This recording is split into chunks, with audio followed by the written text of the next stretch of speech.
Saludo cordial, soy Marco T., psicólogo. Alejandra Ruiz López, de Unimedios, escribió un artículo bien interesante que se titulaba De la locura a la enfermedad mental femenina.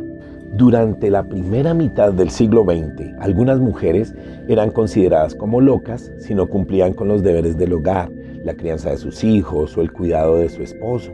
Por esta razón, varias de ellas eran internadas en el Asilo de Locas, institución de Bogotá que pasó de ser un lugar de amparo, de asistencia, de cuidado y de auxilio, a convertirse en un espacio donde se practicaron procedimientos como terapias de choque, insulinoterapias y lobotomías.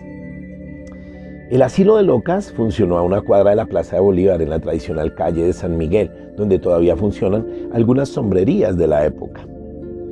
El Asilo de Locas funcionó por primera vez a comienzos del siglo XX cerca de este sitio, en la tradicional calle de San Miguel, donde todavía funcionan algunas de estas sombrerías frecuentadas en esa época por los cachacos. Era una institución de la Beneficencia de Cundinamarca para mujeres recluidas en el asilo de mendigas, en el Hospital San Juan de Dios, la Casa Refugio y la Casa de Locos, cuyo propósito era ofrecerles una atención diferenciada a la de los varones locos y enfocada en el cuidado de aquellas que parecieron perder la cordura. Precisamente, yo vivo acá en el barrio Santa Ana, y aquí al ladito, no es que fuera un manicomio, pero sí era un centro de salud mental del Hospital San Rafael, aquí al lado de mi casita. En 1937 se traslada a ninguna parte una vieja casona que sirvió de polvorería en la época de la colonia, ubicada en la calle Quinta con carrera 12, donde permaneció hasta 1980, cuando las internas fueron reubicadas en el hoy conocido Centro Femenino Especial José Joaquín Vargas, ubicado en Cibate, Cundinamarca. En este espacio imperaba el hacinamiento y la suciedad. Allí llegaron mujeres campesinas o tejedoras analfabetas de bajo estrato socioeconómico, que en algunos casos eran consideradas criminales por tirar a sus hijos al río luego de parirlos solas.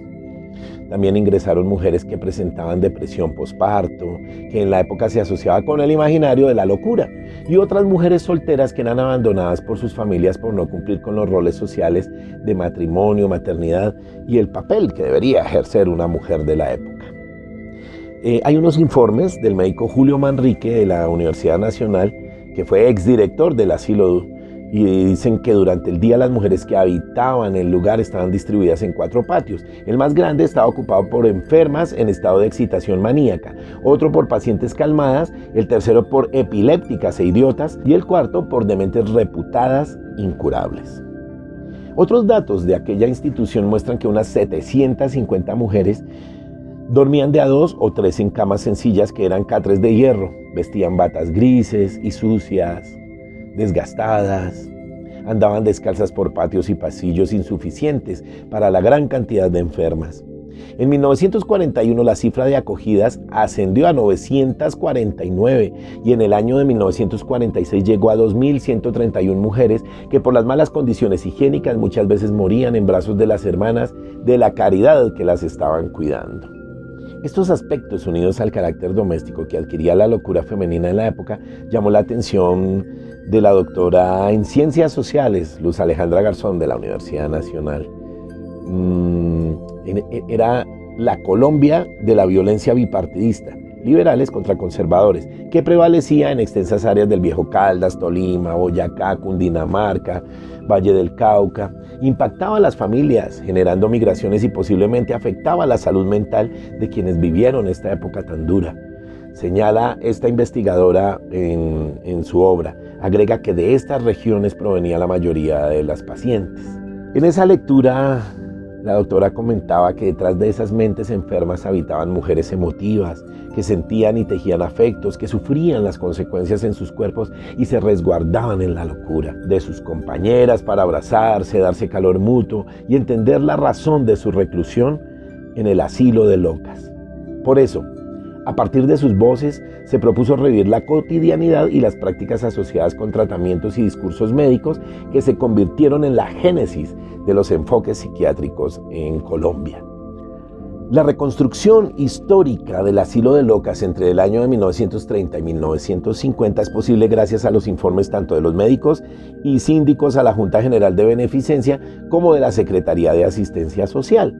Las actas del asilo de locas de Bogotá, la compilación de leyes y ordenanzas de la Beneficencia y Asistencia Social de Cundinamarca, las resoluciones y cartas dirigidas al sindicato de asilo y las historias clínicas encontradas en el archivo de Bogotá. Uno de los elementos identificados en el estudio es que las diversas denominaciones a lo largo de los años, casa de locas, asilo de locas, manicomio de mujeres, frenocomio de mujeres y hospital neuropsiquiátrico correspondieron a los cambios de infraestructura, administración y servicios internos, pero especialmente el avance científico que se gestaba en su interior. Se podía decir que la designación de hospital neuropsiquiátrico obedeció al ingreso pleno de los discursos y prácticas que consolidaron la psiquiatría entre 1930 y 1950. Durante dichas décadas, el imaginario sobre el avance científico se perseguía con la aplicación de la terapéutica psiquiátrica desde 4 tratamientos. Con el uso de insulina y cardiazol, se provocaban convulsiones en el paciente para que luego despertara calmado. El electrochoque, que consistía en aplicar una corriente eléctrica a través del cuero cabelludo con el mismo fin. Y la lobotomía, que era un tratamiento quirúrgico en el cerebro que se realizaba a través del globo ocular a las mujeres que no mostraban ninguna mejoría con los otros procedimientos.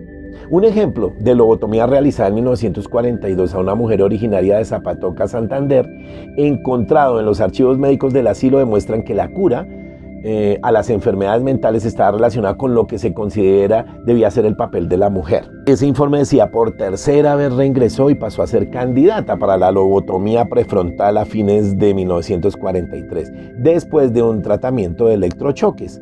Luego de la operación fue llevada por su esposo a casa, en donde se mostró descuidada enormemente en su persona y con los niños. De comportamiento pueril, con un cierto grado de irresponsabilidad en cuanto a sus deberes de esposa y de madre que se refieren. Eufórica y con accesos fáciles de excitación psicomotriz que el esposo encontró incompatibles con sus condiciones de vida y resolvió devolverla al asilo, en donde continúa estacionaria. Sin mencionar la condición de la mujer expresiva, de la mujer erótica. Pues terrible nivel de histeria. Ahora, de Bogotá a Cibate. Mirar hacia el pasado y entender cómo se ha manejado la enfermedad mental femenina, que corresponde a lo que la historia ha ido demandando del rol de la mujer, abrió la posibilidad de entender la génesis de la psiquiatría en Colombia y de la manera en que los discursos médicos tomaron fuerza, convirtiendo a la mujer en objeto de experimentación y de señalamiento.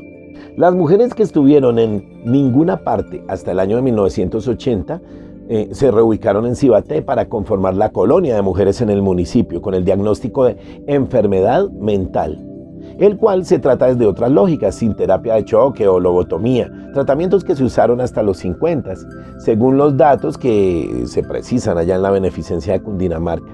Este espacio albergó 657 pacientes vulnerables con discapacidad cognitiva y mental, cada una de ellas contando con su propio servicio de EPS a través del cual reciben tratamiento psiquiátrico. Además, se les brindaba terapia ocupacional, fisioterapia y terapia respiratoria. Veamos, en la década de los 70, las enfermedades mentales, cómo se empezaron a tratar, sobre todo desde el punto de vista farmacéutico, es decir, que según un diagnóstico psiquiátrico, a los pacientes se les medica sin experimentar quirúrgicamente sobre sus cuerpos y se deja de lado el concepto de que alguien loco no es dueño de sí mismo, lo que promueve una ética del cuidado que refleja cómo nuestra sociedad concibe a aquellos que por padecer enfermedades de la mente son más vulnerables. Analicemos aquí la credibilidad que tienen las personas en un tratamiento psicológico.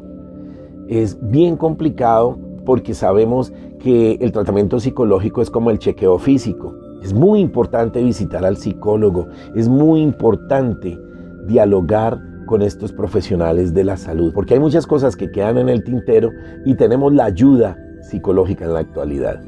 Si bien los enfermos mentales siguen siendo estigmatizados, no todos deben ser recluidos en instituciones psiquiátricas y pueden, según su enfermedad, llevar una vida normal y tranquila.